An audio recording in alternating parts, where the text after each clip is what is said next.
गणेश उत्सव को 10 दिनों तक मनाने की क्या परंपरा है, क्या आप जानते हैं? गणेश चतुर्थी का पर्व हर साल भाद्रपद माह के शुक्ल पक्ष की चतुर्थी तिथि को मनाया जाता है। आज के दिन जगह जगह पर सार्वजनिक पंडाल लगाकर गणेश जी की प्रतिमा स्थापित कर उनकी पूजा अर्चना की जाती है।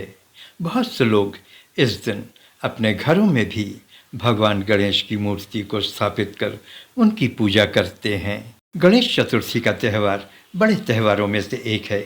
यह पूरे भारतवर्ष में हर्षोल्लास के साथ मनाया जाता है, लेकिन महाराष्ट्र में इसे कुछ ज़्यादा ही धूमधाम से मनाया जाता है। यह दिन भगवान गणेश के जन्मोत्सव के रूप में मनाया जाता है। भगवान गणेश जी को गणपति बप्पा, विघ्नहर्ता और सिद्धि विनायक के नाम से भी जाना जाता है। लोगों का मानना है कि गणपति सभी बाधाओं को दूर करने वाले और सफलता देने वाले देवता हैं। शायद इसीलिए लोग इन्हें विघ्नहर्ता और सिद्धि विनायक के नाम से भी पुकारते हैं। गणपति के मूर्ति के स्थापना के बाद पूरा वातावरण भक्तिमय हो जाता है। शिव पुराण के रुद्र संहिता के चतुर्थ खंड के अनुसार जब माता पार्वती स्नान करने को जाने लगीं, तो उन्होंने अपने महल से एक बालक को उत्पन्न करके उसे अपना द्वारपाल बना दिया। तभी शिव जी आए। बालक ने शिव जी को पहचाना नहीं और उन्हें अंदर प्रवेश करने से रोक दिया। इस पर शिवगणों ने बालक से भयंकर युद्ध किया, लेकिन उस बालक को वो पराजित नहीं कर सके। अंत में भगवान शिव ने क्रोध में आकर अपने त्रिशूल से उस बालक का सिर काट दिया। इस पर माता पार्वती काफ़ी नाराज हो गईं और उन्होंने प्रलय करने की ठान ली। शिव जी के निर्देश पर विष्णु जी उत्तर दिशा से सबसे पहले मिले जीव का सर काट कर ले आए। ये जीव हाथी था।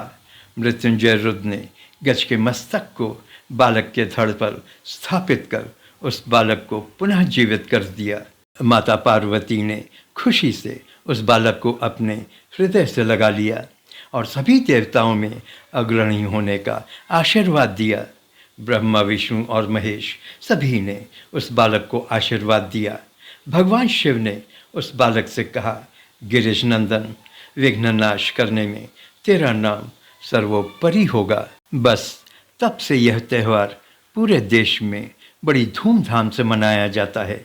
इस दिन सुबह से ही घरों में गणेश भगवान की पूजा अर्चना शुरू हो जाती है और उनकी प्रिय चीज़ें जैसे मोदक उनको अर्पित किया जाता है तथा उनकी आरती और मंत्रों का जाप किया जाता है। गणेश उत्सव को 10 दिनों तक मनाने के पीछे कई कथाएं हैं। कहा जाता है कि वेद व्यास जी ने गणेश भगवान से महाभारत ग्रंथ लिखने को कहा था। भगवान गणेश ने 10 दिनों तक बिना रुके पूरी महाभारत लिख डाली थी। कड़ी मेहनत से गणेश जी का तापमान बढ़ गया था। इस वजह से वेद व्यास जी ने गणेश जी को नदी में स्नान करवाया। यही वजह है कि 10 दिनों तक उत्सव मनाया जाता है। उसके बाद गणेश जी का पानी में विसर्जन किया जाता है। गणेश चतुर्थी के ये 10 दिन का उत्सव गहरी आध्यात्मिक और सांस्कृतिक महत्व रखता है। इन 10 दिनों तक धरती पर भगवान गणेश की उपस्थिति का प्रतीक माना जाता है। 10 दिनों के बाद गणेश के विसर्जन का भी महत्व है। ये जन्म और मृत्यु के चक्र को दर्शाता है। गणेश जी ज्ञान का प्रतीक माने जाते हैं और हमेशा सीखते रहने की प्रेरणा देते हैं। उनका आधा मानव और आधा हाथी का रूप हमें हमेशा भौतिक और आध्यात्मिक जीवन में संतुलन बनाए रखने को प्रेरित करता है। आपको बता दें कि 10 दिनों तक इस पर्व को मनाने के पीछे एक और वजह है। यह वजह देश की आज़ादी से जुड़ी हुई है। लोकमान्य तिलक ने महाराष्ट्र में एक नारा दिया था, स्वराज मेरा जन्मसिद्ध अधिकार है और मैं इसे लेकर रहूँगा।